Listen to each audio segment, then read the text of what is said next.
What's going on, everybody? I did say in one of my videos that I was going to do some obscure reviews. I'm not the best reviewer in the world, but I give it a shot. And today I watched, and I'm going to talk about Flesh of the Void. This is written and directed by James Quinn, and some of the effects were done by James Bell.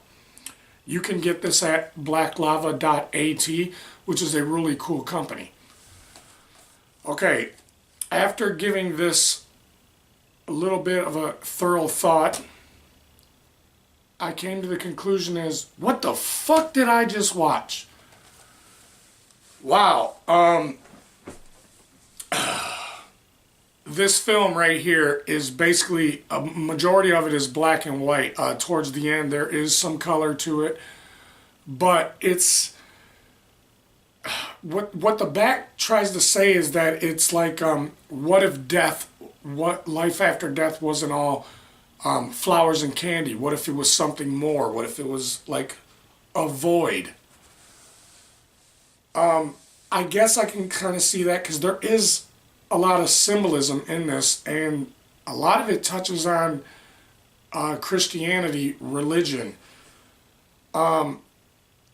There's very little dialogue. Like the movie is damn near silent, except there are a few things in the film where there is somebody talking over an image. Now, this is chock full of spoilers because you need to know what this film is, basically, so you don't go into it blind. That way, if what I tell you piques your curiosity, check it out. And if it doesn't pique your curiosity, you won't go and check it out. So this is why I'm spoiling a lot of it for you. This film is set up like different acts. It's kind of hard to explain, but as the movie goes on, each act tends to get a little bit more disturbing.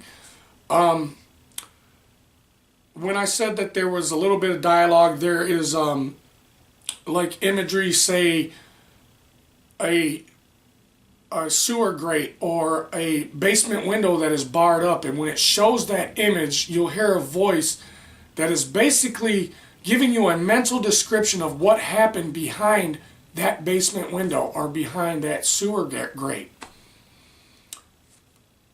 like a murder or so forth.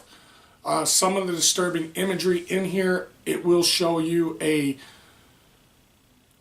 baby with its umbilical cord and placenta laying on the ground, and then the baby is wrapped up in a sheet, beheaded, which is, that was pretty fucked up.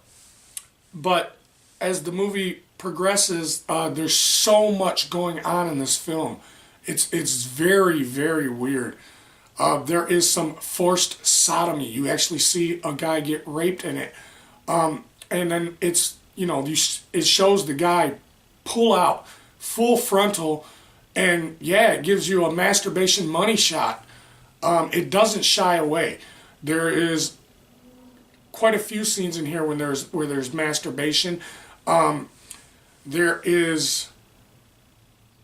was one scene which was a little rough for me to watch. It's a guy that is wearing a mask, and he's dressed up like a Catholic priest. He has a Catholic robe on, and he sits down in the woods, and he has this paper in his hand, and I wasn't quite sure at first what it was, but the guy actually pulls out his junk, and he starts masturbating, and before you know it, they reveal the picture, and it's a picture of a little boy, and it's fucked up. And this is like, the guy is, I want to say the masturbation scene is real because it sure as hell looked real, and it ends nasty.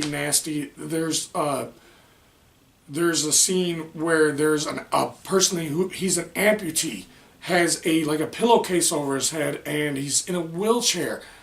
And this other dude that's kind of like a gimp, he's wearing a mask, crawls up to the dude, and he basically starts blowing him. They show that the beginning of the film Now I do want to point out that this film is shot in 8mm and 16mm. Towards the beginning of the film, it's more of like 8mm, so a lot of it is very, very grainy. All you see is like disturbing imagery in the film.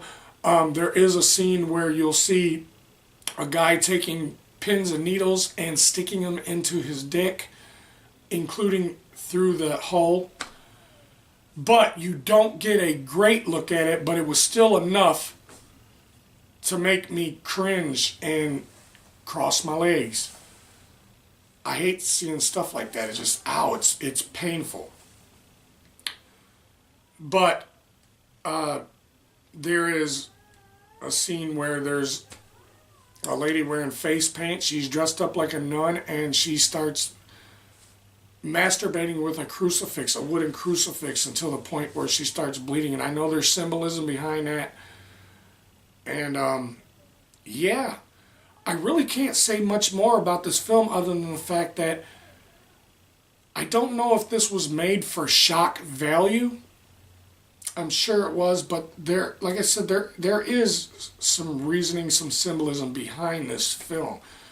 It wasn't bad, but you really have to be into an art house, avant-garde style film. I'm not gonna lie, after watching this movie, I literally had to take a shower because I felt dirty. This film is what a lot of extremely religious people would call blasphemy. So, if you are an extremely religious person, don't watch this film. I don't know what else more to say.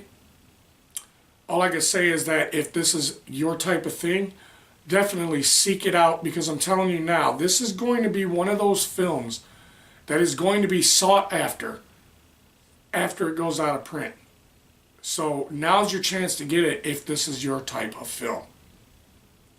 If it's not your type of film, avoid it. You have been forewarned. I don't want people watching this and then coming back to my channel and saying, oh, you're a sick piece of shit. I watch sick films. So, like I said, you have been forewarned. This is a disturbing little film. Alright guys, that is my take on Flesh of the Void. I'm sure I left out quite a few things, but I don't want to tell every damn thing that goes on in the film. But it is 70 minutes of disturbing imagery. But alright guys, that is my obscure review for today of what the fuck did I just watch. I hope you guys are all having a great day, and I'll see you later.